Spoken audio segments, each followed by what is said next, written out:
This is Techie and the Biz, a podcast to explain and simplify how business technology is changing and why it can benefit your organization. Today, we're joined by Lori Thomas, Senior Vice President of Strategic Engagement for Mattel. Lori leads the firm's strategic engagement and transformation efforts. With over 20 years of experience working for Fortune 50 organizations, she served as the global head of sales and professional services and board member for Vodafone Global Enterprises Telecom Management. She is also the recipient of a Stevie Award for Woman of the Year for Business Services. Lori is also a member of Chief, the only private membership network focused on connecting and supporting women executive leaders. Welcome, Lori. Welcome. Hi, it's so good to see you both. Nice to see you. Thank you for having me. This is great. It's been a while. It has. So, Lori, just to kick us off, how did your career in tech really influence your current success in a customer engagement leadership role? I think the last few decades in being in the technical environment and just having a very deep interest in emerging technology, it's given me a great foundation for understanding digital trends and then applying that to customer engagement. And I think that, having a technical background, some others might be adverse to adopting that new technology where I'm always looking for something to make the engagement better.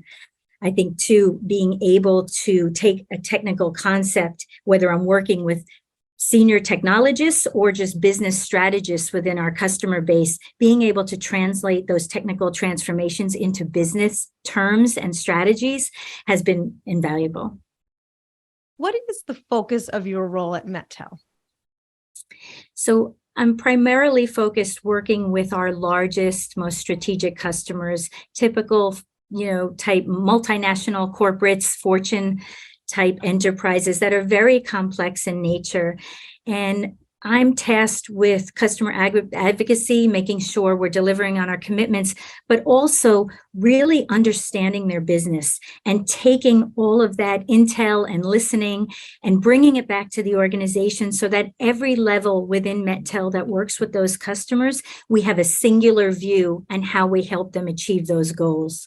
And a big part of what my team works on is customer education. And we have a few platforms that have been really successful, one of which is our Innovation Summit, which I host on behalf of Mattel every year. And it's really bringing industry thought leadership and bringing peer-to-peer use cases together so that they can really leave more educated than when they showed up. And so that's really important. And then arming them with those business intelligence tools and reporting, making sure they have real-time consumable data. One thing in business that the pandemic taught us is that while business can continue to adjust and fit a new normal, nothing replaces the face-to-face, one-on-one customer engagement. It's hard to forge relationships through a computer screen and to feel emotion and to connect and to get that personal engagement. Understanding your customer, facilitating open communication, anticipating their needs, as you say. How has customer engagement evolved over the last 20 years and the recent pandemic? What is the difference?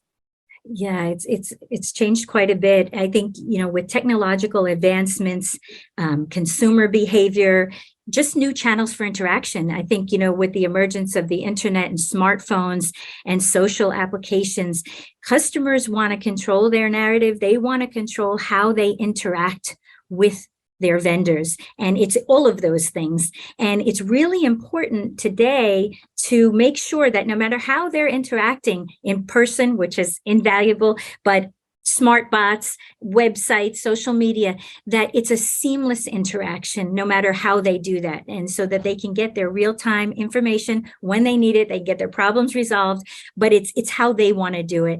And I think it's changed so much because it used to be very product-centric and vendors would just push out what they were selling. And today it's really, much more customer centric.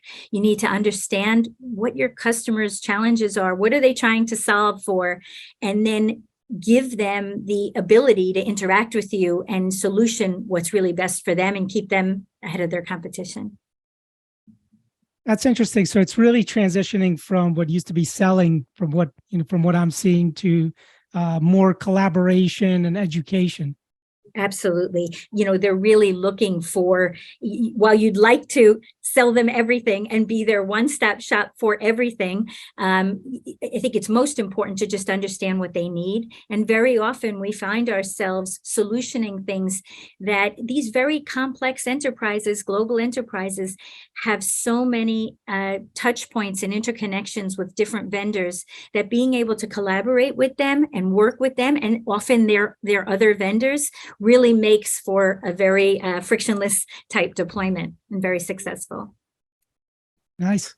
You've mentioned the Innovation Summit, which I hear was a huge success. Award-winning Innovation Summit. Yes. I will forever behind me.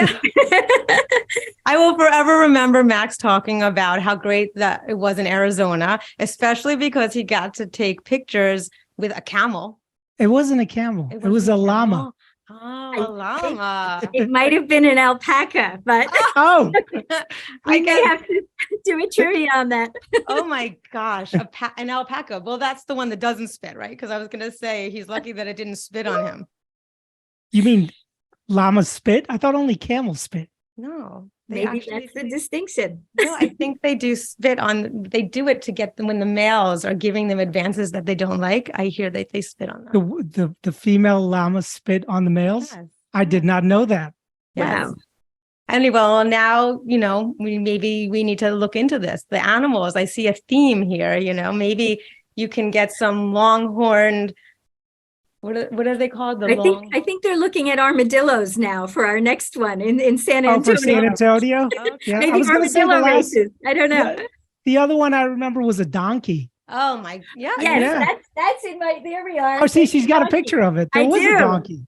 So I there's a became very theme. attached to that donkey. Yeah.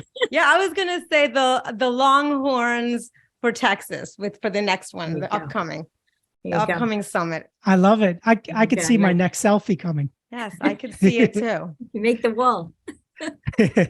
So just to get us back on track, I know we have a development initiative we call the Mettel Innovation Lab for creating unique, forward-thinking products.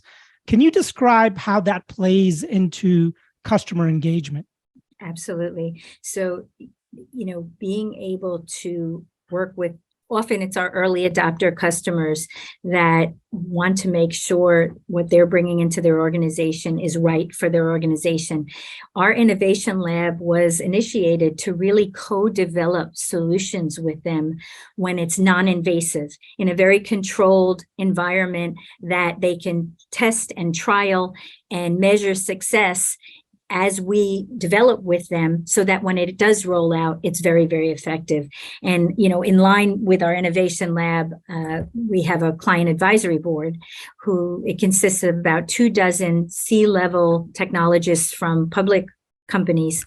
And very often they are our early adopters and often have tapped into our lab.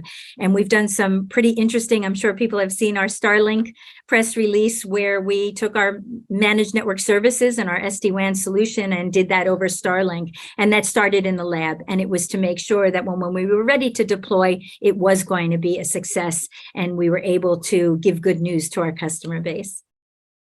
That's great. So what would you say are the benefits to organizations of taking this customer first approach versus just developing a product that, an organization thinks the market can consume and then just distributing it?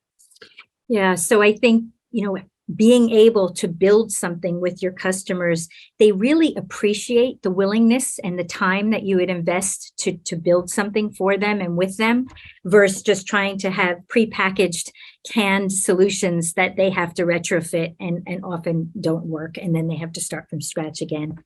I think too, in a customer first approach, having longevity or consistency. So for Mettel in particular, our founders have been there for, almost 30 years, right from the beginning. That, that consistent message and customer first approach has, infiltrated the organization, and our customers really appreciate that. I mean, Max, you and I are over 10 and we've got at least 10 years. Yeah. That's right. Exactly. And, we hear this all the time, particularly in telecom and tech, or, our customers are constantly telling us, oh, we get a different account team every other week from this vendor or that vendor. And our customers themselves, I have many customers, a big retailer as an example, we've been with them, 15 plus years. For maybe 9 or 10 of those, every year, they completely changed out their leadership team. And so that's incredibly disruptive and distracting when they're trying to roll out new tech and do transformational activities. So often our consistency and longevity and stable account teams have become an extension of their IT teams because we have all the tribal knowledge of what was happening in their environment, and we're able to help them navigate as they're trying to do new things. So I think they really do appreciate that consistent and frequent understanding and communication to help them move forward.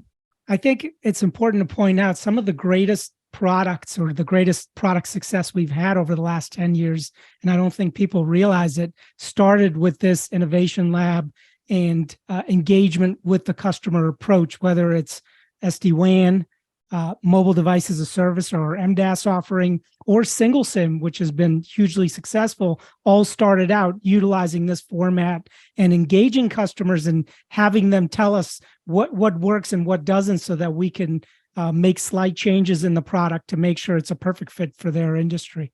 Absolutely. I endless meetings where I sat with Max and other of our senior technologists with our advisory board, where you would bring them a briefing, whether it was 5G or MDAS or what's happening in the managed network service space. And they would often start out with, how does that relate to us, to me specifically in my industry, or what's the use case? And those early conversations helped shape our development of where we were going to go with it to make it really, really useful for those customers. And so it's been a great success, and they help us shape our product roadmap. That makes it very unique to their industry. For sure. Lori, today in tech, it's common to see women in leadership roles, but that was not always the case. Can you share the experience from your journey? Yes, that's very true. When I started out in the technology and telecom space, there were very few women leaders, and even the ones that were there were not broadly recognized or publicized at all.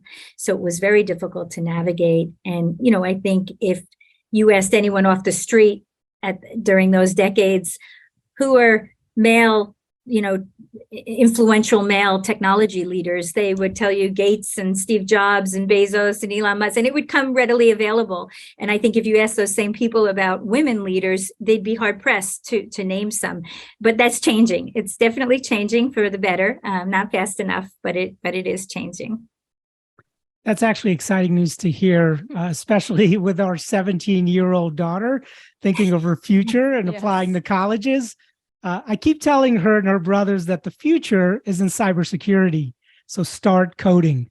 Every day he's telling them this. Great advice, because it keeps me up at night the little I know and all that I don't know. So it's a tremendous field for aspiring young business professional, for sure. I've always found it interesting that it really depends on the field when speaking of leadership roles, because in healthcare, for example, in the nursing profession where I was working for a long time, women held the leadership roles, and it took many years for the men to feel like they were equals in the profession.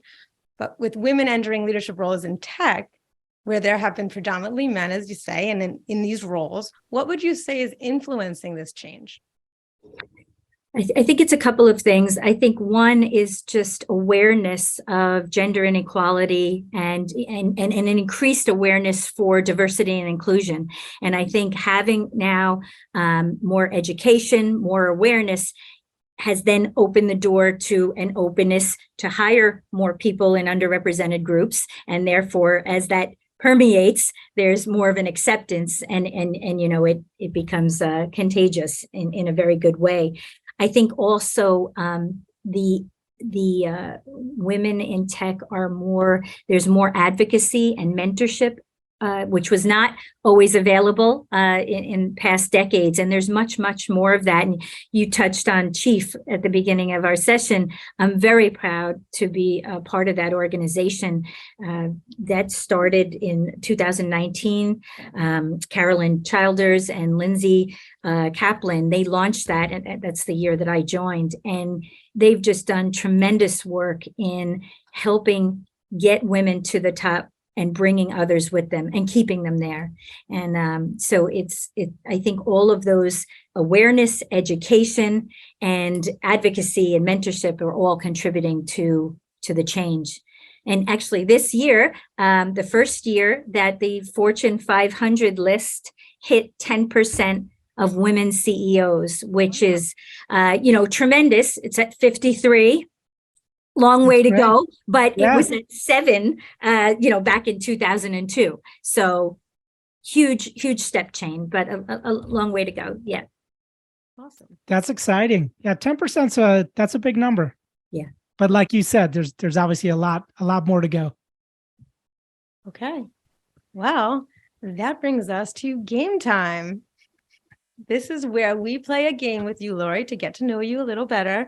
And for this episode, we'd like to play a game called Drinks, Deal, or Defer. March being Women's History Month, I think it's a perfect opportunity for 3 strong and dynamic women for the game. So after all, empowered women empower women. So our first person that I would like to tell you about is Dolly Parton. Dolly is the most successful female country singer of all time. The bulk of Dolly's fortune comes from her stake in the theme park Dollywood. She also owns her own catalog, and thanks to a $1 million donation, she helped fund the research behind the Moderna COVID-19 vaccine. By the way, have you ever been to Dollywood? I have in not. Tennessee? I have been there. You have? I've heard about it, though. By the way, I did not know that. I did not know you've been to Dollywood. I've been to a lot. And I'm not going to give up my answer yet because I haven't heard the other candidates. No, right. My husband does call me Dolly for 30 years, so I have a natural affinity to her name. That's so funny. I have to say a fun fact about Dolly is that she has never gone on any of the rides in her park. So apparently there is some type of motion sickness, or she just doesn't want to mess up her hair. Or both. I can appreciate. All right, number 2, Gwynne Shotwell, president and COO of SpaceX.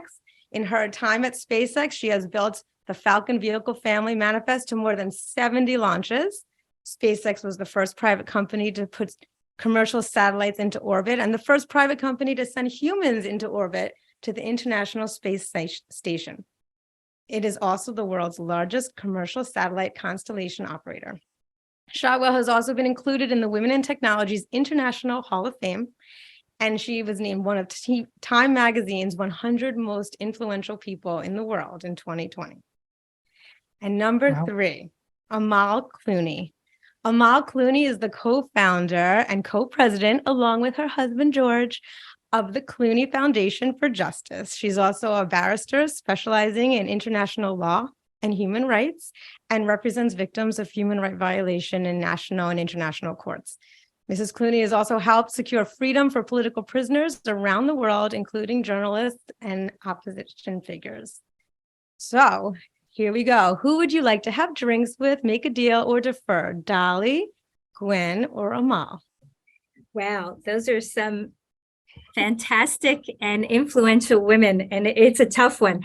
I would say that, so Amal Clooney was a speaker, I think a repeat speaker at Chief, and she is a great inspirational, influence to the world, but also to the Chief community. And I didn't get the privilege of hearing that. And so I would be very interested in hearing her. So I think for her, I would have drinks, and I would like to hear all the incredible initiatives that she's doing and on an ongoing basis. And I think Gwen, wow, I mean, the next frontier. And this is, very near and dear from a professional perspective with what we're doing with satellites and with SpaceX, and just the influence that she has, and also being a woman. And I think that from a professional standpoint, I would love to do a deal with her and extend that to our customer base. And while I love Dolly and I love her name, I guess I will have to defer since I only get to pick two, but maybe for the next time. And I'm not big on rides either. So maybe when she opens a different park that's not rides, I'll pick her. I think she's looking into a museum. But you mentioned that your husband refers to you as Dolly. So where's that connection? It was just something that he started when we were dating. I don't think it had any affiliation to Dolly Parton, but it comes out when we're in mixed settings, and it always takes people pause. Dolly, how did that start? So it's not anything too exciting, but it is what he refers to me as, unless he's mad. Lori. Well, those are all great choices. I mean, you can't go wrong, like you said, with all these amazing women. So thank you so much. Not enough time. I'd love to meet them all. For sure. I actually would too.